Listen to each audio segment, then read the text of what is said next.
Halo Sobat Sukain Hobi. Sekarang kita akan mengenal lebih dekat tentang burung zebra fin yang di depan kita ini. Nah, ini dia. Ini adalah burung zebra fin, si burung mungil yang cantik sekali ini. Berasal dari Australia. Oke, burung zebra fin atau nama ilmiahnya adalah Taeniophagia guttata. Ini merupakan spesies burung yang penyebarannya sebetulnya cukup terbatas. Hanya ada di Australia dan kalau di Indonesia ada di timur-timur. Panjang tubuhnya ini hanya sekitar 10 lah sampai 12-3 cm. Dan beratnya hanya sekitar 12 sampai 14 gram. Kalau untuk yang jenis jumbo atau besar. Karena ada jenis yang kecil, medium, dan jumbo.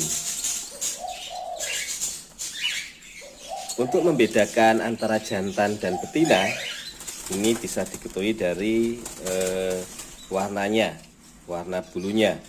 Pola jantan itu lebih jelas, kepala dan punggungnya berwarna abu-abu, sementara ekornya bergaris hitam putih. Tenggorokan zebra fin bergaris dan ada bercak oranye di pipinya. Itu kalau untuk yang jantan. Sedangkan kalau untuk yang betina itu nampak warnanya kurang menarik gitu ya, agak kusam. Warna tubuhnya abu-abu, taruh jantan berwarna merah, kalau sedangkan betina itu oranye. Jadi kalau untuk yang jantan tumang merah, sedangkan yang betina itu cenderung oranye. Penyebaran zebra fin kalau di Australia begitu ya, juga di timur-timur ini berada di padang rumput di sabana. Jadi di rumputan, di padang rumput di sabana.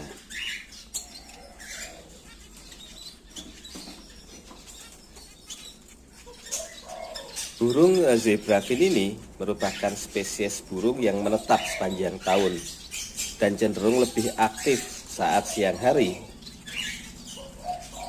Mereka hidup dalam kawanan besar yang jumlahnya bisa mencapai 100 individu.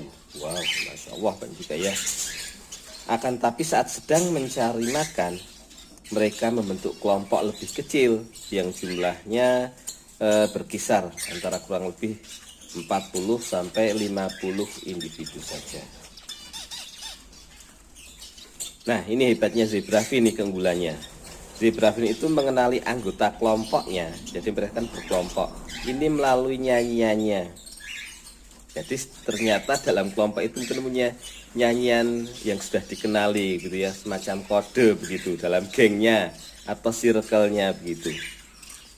Ternyata tidak hanya manusia yang punya geng atau kelompok atau circle ya. Ternyata burung zebra fin ini pun mengenali kelompoknya melalui nyanyiannya. Burung ini sering melakukan perjalanan jarak jauh untuk mencari makanan. Wilayah pertahanannya tidak terlalu besar dan biasanya hanya terbatas pada area yang mengelilingi lokasi sarangnya. Jadi ternyata kalau mencari makan begitu, jarak tempuhnya ternyata lumayan jauh juga burung ini.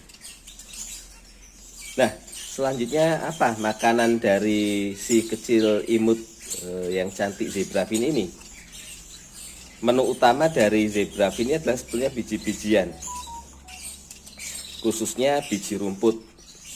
Atau biasanya kalau kami ya sebagai peternak gitu, breeder memberikan biji-bijian seperti millet putih, millet merah, jewawut atau otek, kenari, seed dicampur dengan BR dan sebagainya, kami campur begitu, ditambah dengan jagung dan juga sayur-sayuran seperti sawi, ataupun juga dikasih dengan hijau-hijauan yang lain.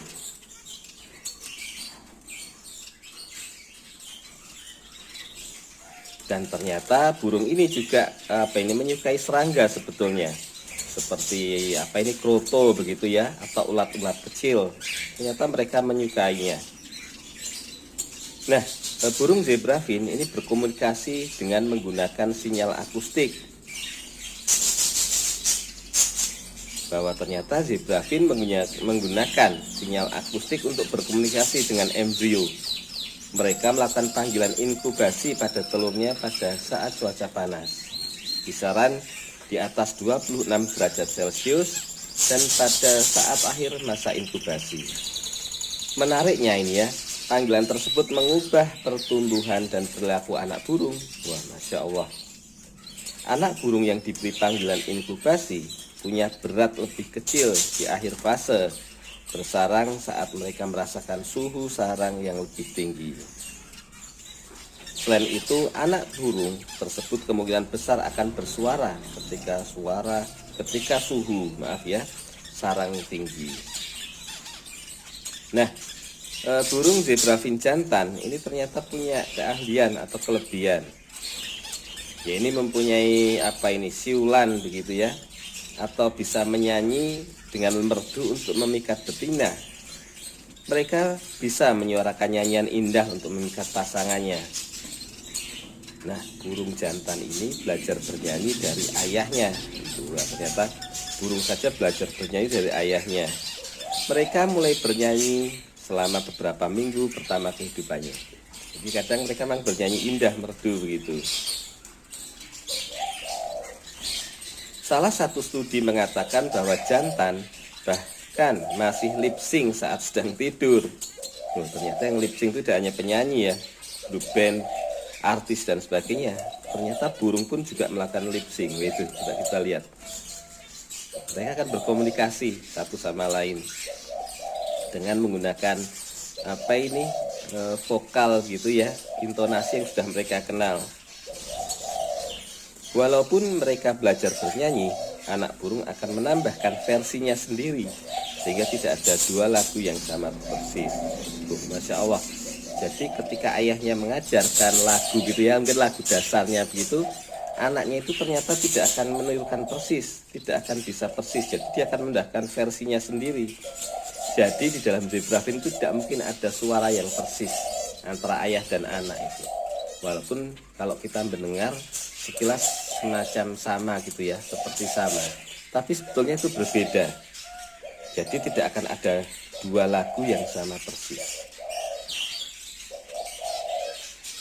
Nah, kita berlanjut ini bagaimana jika burung zebra fin ini hidup di padang pasir, bagaimana cara mereka menjaga diri gitu ya, menyelamatkan diri. Karena burung zebra fin kan burung mungil, burung yang kerap menjadi incaran pemangsa. Nah, zebra fin bagaimana cara melarikan dirinya gitu ketika mereka terancam oleh pemangsa-pemangsa karnivora. Mereka memilih berkumpul dalam kawanan di semak-semak atau pepohonan di dekat sumber air. Mereka memanfaatkan kondisi itu dengan baik, berkumpul sambil meminum air. Jadi cara mereka melarikan diri, mereka ini berkelompok, kemudian melarikan diri dan memilih tempat yang di situ ada sumber airnya, ada semak-semaknya dan sebagainya untuk bersembunyi. Zebra fin diketahui meminum sekitar 3 ml air perharinya. Saat suhu lebih panas atau mencapai 40 derajat Celcius, mereka bisa minum sebanyak 6-12 ml. Mereka hanya minum selama beberapa detik.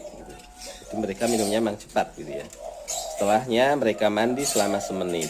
Makanya burung zebra fin ini ya, ini mereka sering mandi itu di cepuk itu, tempat minum, itu berendam dan sebagainya. Dan burung ini terkenal pandai bersolek gitu, dandan gitu ya. Dan kemudian mereka akan mengeringkan dan meminyai bulunya sendiri agar kelihatan cantik dan menarik.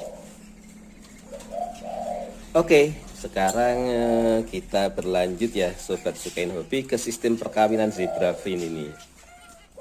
Musim kawin zebra fin itu sebetulnya sangat beragam. Mereka bisa kawin kapanpun sepanjang tahun. Sistem perkawinannya itu monogami. Jadi ini hebatnya zebra fin itu mereka monogami, tidak bisa berpoligami seperti burung-burung yang lain begitu ya, seperti merpati atau burung parkit, kenari dan sebagainya. Mereka seperti lovebird, jadi monogami dan setia ini. Kemudian mereka akan melahirkan anak dan kemudian membentuk sebuah hubungan yang berlangsung seumur hidupnya. Nah, kita harus tahu bahwa dalam proses perkawinan zebra fin ini, maka nyanyiannya itu akan sangat penting dalam proses perkawinan. Jadi memang sebelum kawin gitu ya, jantan akan sering bernyanyi. Nah, betina tidak bisa bernyanyi atau bersiul untuk menarik pasangannya, tapi jantan yang akan melakukannya. Gitu. Kemudian setelah mereka kawin gitu ya, mereka akan bertelur. Nah, begitu. Telur zebra fin ini termasuk lumayan banyak ini. Rata-rata ketika saya melakukan breeding gitu ya, begitu rata-rata telurnya itu minimal 3 begitu sampai 5. Dari 3 sampai 5 begitu, kadang bisa menetas semua, atau paling tidak dari 5 butir telur begitu bisa menetas 3 gitu. Nah, nanti setelah dierami begitu ya, telurnya kurang lebih sekitar 14 sampai 16 hari maka akan menetas, dan kurang lebih ketika umur 3 minggu begitu, 21 hari, maka anaknya sudah mulai dewasa, sudah bisa turun dari sarang dan mulai berlatih terbang gitu. Nah, jadi itulah mengenal lebih dekat tentang zebra fin begitu. Nanti kalau sudah sekitar umur mereka 3 bulan begitu ya, 3 bulan 4 bulan, mereka akan mulai mencari pasangan, sudah mulai dewasa begitu ya, siap untuk kawin dan dicari jodohnya. Gitu. Itu Sobat Sukain Hobi, sekilas tentang burung zebra fin, burung kecil mungil yang cantik sekali, yang berasal dari Australia, dan juga kalau di Indonesia ada di Timur-Timur, cuma sebagian. Gitu. Semoga bermanfaat.